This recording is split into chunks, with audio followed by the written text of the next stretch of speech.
Oh, hey, what's up, house kids?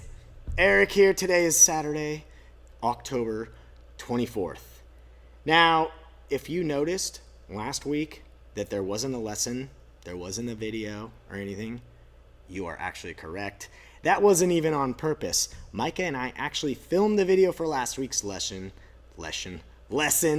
which was on Balak, Balaam, and Balaam's talking donkey. Eeyaw! Unfortunately, Micah's computer died the day before it was supposed to go up. And on his computer was that file. That video is no more.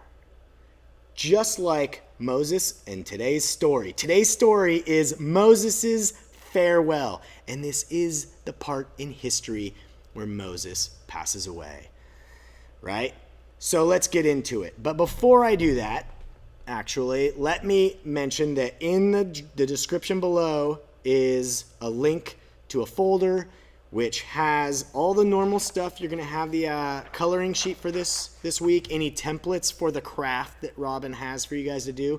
And it also is going to have not just this week's Bible story video with Moses' farewell, but it's also, we're going to throw in last week's in case you weren't at church and you didn't get to see the story of Balak and Balaam and Balaam's donkey. Yeah.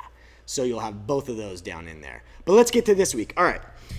Moses' farewell, where Moses finally passes away. Now, we can't be too sad about this because we got to remember that Moses lived a very long, very important, very busy life, right? He did so many amazing things. He wasn't perfect, but he was obedient to God. And just look at all the things in history that he was there for. He's one of the most important humans that ever lived.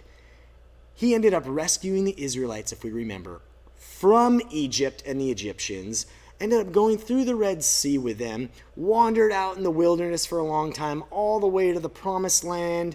There was Mount Sinai, where God gave them the 10 Commandments and the rules that the Israelites need to live by. And then when they got to the Promised Land, he was around 80, and they ended up not going into the Promised Land, if we remember, because most of the scouts, the spies that went to check it out, were scared of the big Canaanites, and they didn't trust in God, and they disobeyed him, and we didn't want to go in there. So God said, fine, then you're going to go wander in the desert for 40 years, right? And so that's the last 40 years of Moses' life, okay? Because if we recall, while they were wandering through the desert for 40 years, Moses disobeyed God. And so God said, your punishment for disobeying and sinning against me, Moses, is that you will not be able to enter into the Promised Land with the Israelites, right? And Moses knows this. Moses remembers this. So at the end of 40 years, they're back at the doorstep, right, of the Promised Land, right? And Moses knows he's not going to be able to go in with everyone else. And by the way, the Israelites looked very different than they did before the 40 years. You see, all those adults that didn't trust in God before the 40 years, they all died in the desert. And keep in mind, there's a lot of Israelites that were born and grew up wandering through the desert, just wandering through the desert with that promise in the back of their head that God gave to Abraham that one day you will end up in that Promised Land, right? But their whole life, some of these people, was lived in the desert. So here we are. They're about to go in to the Promised Land, and Moses knows he can't go with them, but he's been the leader of the Israelites this entire time. And so this part of the story is the transfer of leadership from Moses to Joshua. Joshua is now going to take over as the leader of the Israelites. And before all that happens, Moses now at this point, right, he's at 120 years old. And it's the end of his life. And so he starts writing out all the things that has happened and what God has instructed them to do. All the instructions, and the 10 Commandments, and even a song that God wanted Moses to create a song to sing to remind the Israelites about God and who they are in relationship to him. All these things that God wants the Israelites to know. Moses wrote it down in this one book, and this book is called the Book of Deuteronomy.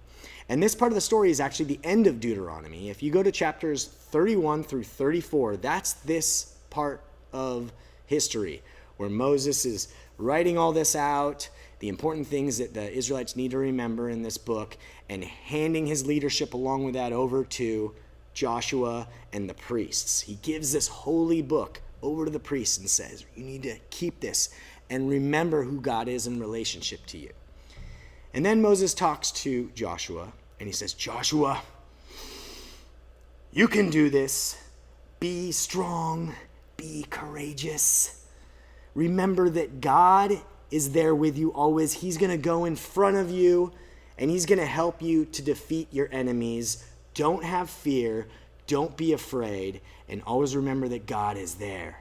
So he gives Joshua this big kind of pep talk. You almost picture it like the way any good leader would give a pep talk to his people, or another leader that's going to take over. It's kind of like that really good coach, a good baseball coach or football coach or soccer coach is trying to tell his players, you can do this.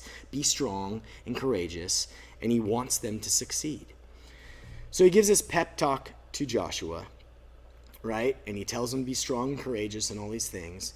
And then Moses goes to the top of this hill, and up on top of that hill, he could see the promised land out in the distance. There it is. There's that promised land God promised us. And up on that hill is where Moses dies.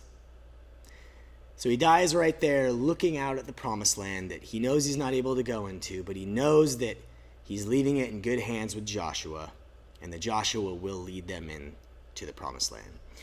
Now, next week we're going to get into Joshua leading the Israelites across the Jordan River into the promised land. But if you notice something about this week, it's that God and Moses kept hammering in that idea of be strong, be courageous, remember who God is. And this is because God knows that his people are also sinners, that they have sin. And he knows that where they're about to go is into foreign lands with false gods and lots of sinning practices that don't follow God whatsoever. And so he's telling them, hey, you need to be strong, you need to be courageous, you need to remember me. Don't get distracted when you get over there with some of these other fake gods.